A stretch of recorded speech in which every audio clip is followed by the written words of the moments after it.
What's up, guys? I'm down at the shore right now trying to catch sharks, and figured I would just like make a little tutorial video on how to do this for you all. And all you really need is the proper gear and the proper bait and the proper location at the proper time, and once you have all of that, it's really easy. So I'm going to show you what to do, how to do it. But yeah, let's see what I got for bait. I'll show you what I got for bait. Alright, so this is the fresh menhaden. And this is a really good bait to use for sharks. It's also a really good bait to use for anything and everything. All species of fish love menhaden.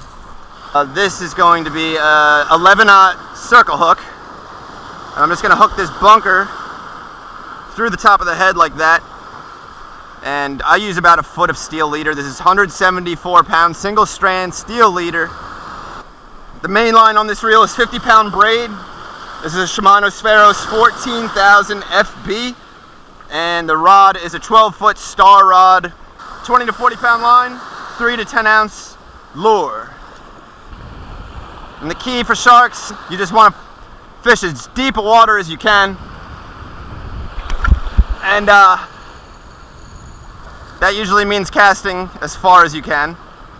So I cast it out there.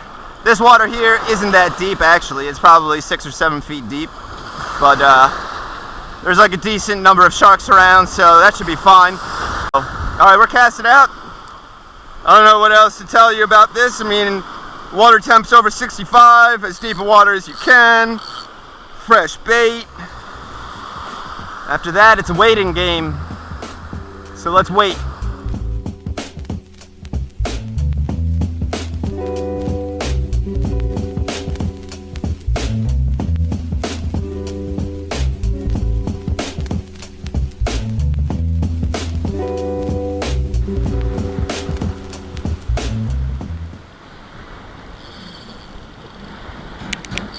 Holla! We're getting a bite here, and what you want to do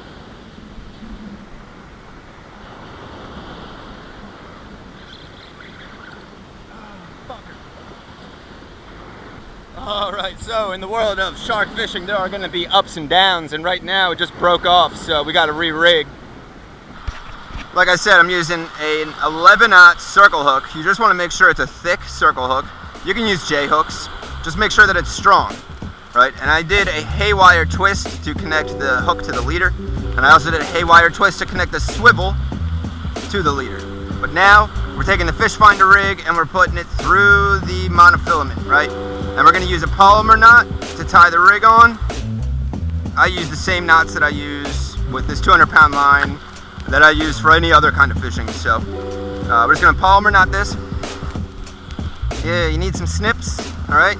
And you're going to want to use about as long a shock leader as the shark you're going to catch, right? So, yeah, this will do right here. And again, this is to protect your line from getting cut off by the shark's rough skin. And when it comes down to tying the knot to your braid, that's a tricky one. I just use a uni-to-uni knot. You kind of just got to do your best with it. It's not the easiest thing to do with this really heavy leader, but it doesn't need to be perfect. I mean, as long as it's there, you'll be good. That first bite came within about 15 minutes of being set up, so that's a good sign. All right, so the tide really isn't that strong tonight. You know, 6 ounces is usually perfect. Let's get another chunk on here. This is the bait again, the bunker chunk. It's really just the same method that you would use for any kind of chunking, whether it's striped bass, redfish, catfish, you know, cobia, whatever. But yeah, that's prime. That's prime. This is all prime. This water temperature right now, it's 67 degrees, give or take like 1 degree. It's probably 68 degrees. So yeah, let's give that a shot. Wing it out there into the body of water you're fishing. Let it hit bottom. All right. And And again, just a reminder, keep it loose, you know, keep it loose. Just tight enough that, you know, the tide can't take drag. All right, that's pretty good. I think that's good. Let's go.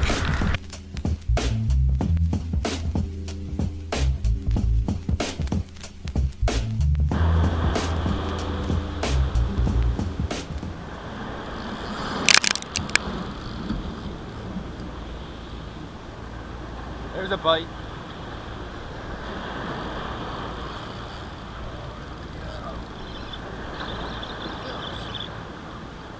I don't know about this one.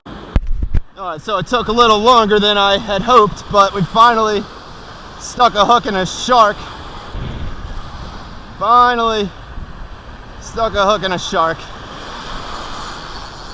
Man, he's fighting up along shore pretty good. He's not very big. This has been the size shark that I've been seeing the past little while. There's little ones. Man, even though he's little, he's fighting good. This is why I probably was missing them earlier, is because they were small. But man, these things are crazy. The sharks are crazy. Yeah, he's not very big. Woo! Going crazy though. So there's our catch right there. It's not bad. Not a bad shark. Now to unhook him. It's a good idea to carry pliers on you at all times when you're shark fishing.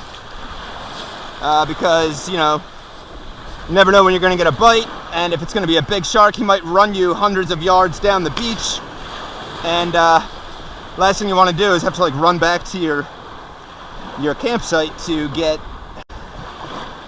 the pliers. So I got these pliers. Little shark like this is not too big of a deal here, but luckily managed to get one.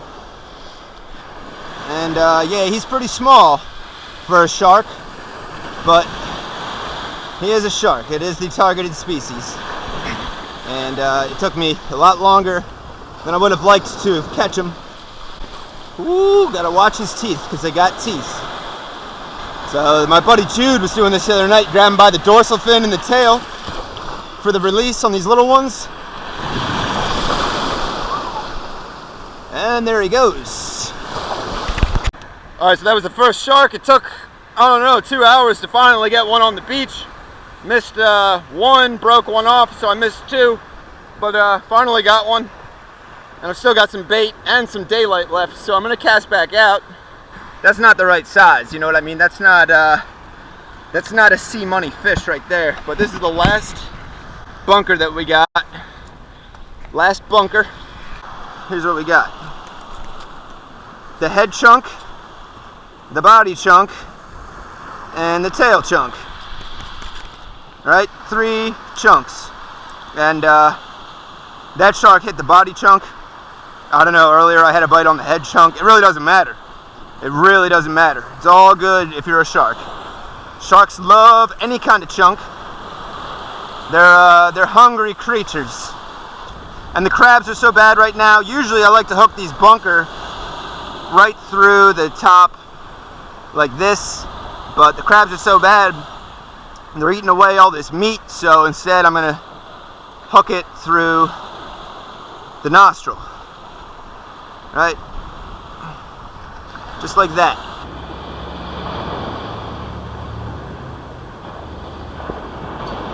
Alright guys, check this out. We got horseshoe crabs.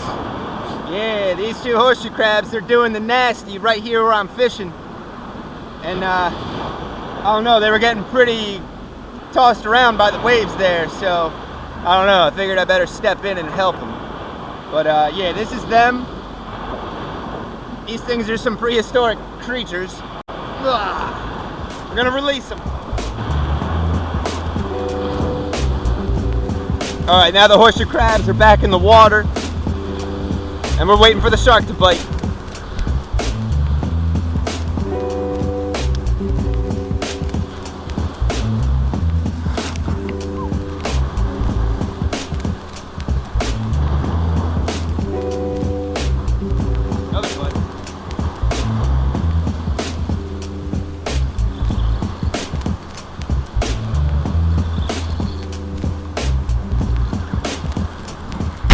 Got another. That was a quick bite too. Oh, it just popped off as I was grabbing the camera.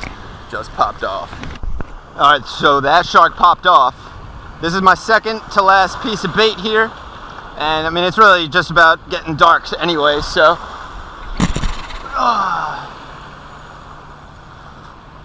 Alright, we're back out there. Let's see if there's another one. That was a quick bite.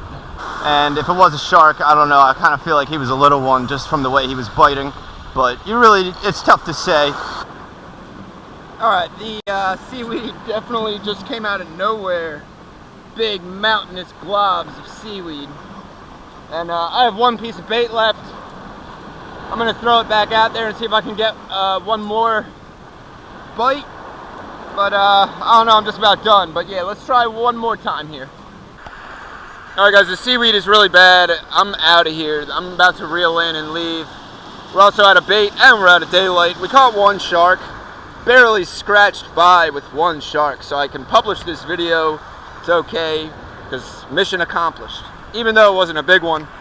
I had 3 other bites, I think. 3, maybe even 4 other bites. I think they were all small. They were all that size. They had to have been. And I don't know. I'll be getting on some bigger sharks in the future, hopefully. Right now, I don't know, all the sharks I've seen recently have been pretty small. I've heard of some better ones being caught, but, you know, different time, different place. So, hopefully you enjoyed watching, and I'll catch you guys next time. If he got off, yeah, he got off. We missed him. He was like another small one, though. Pretty sure he's gone. Is he on there? No way, right?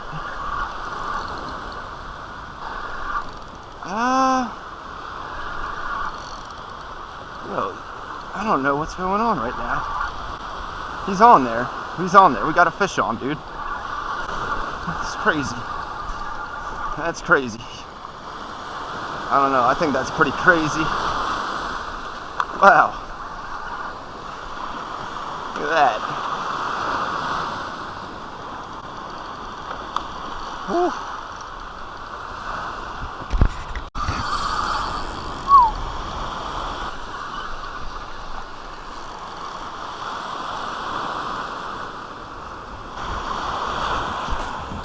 So just as I was saying that we're done, had to get one more shark for the road, I guess.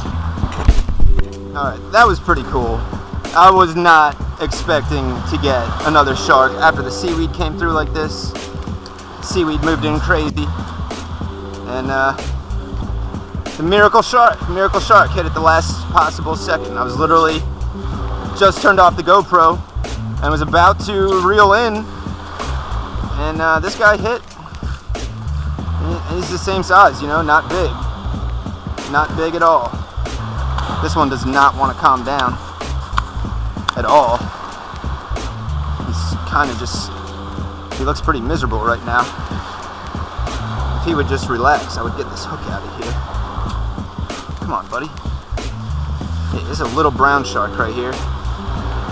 Little brown shark. I just want to get the hook out. So he didn't fight at all while I was reeling him in. Now he's on the beach. And he's fighting me now. Let's see. Come on, buddy. Be cool. Be cool. Be cool. He's not relaxing.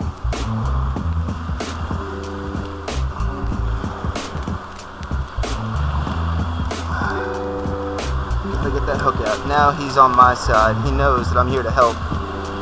He's like, alright. Alright, so now we're done. Now we're done. I'm gonna go ahead and release this fish and call it a day. Alright guys, thanks for watching. That's all we got.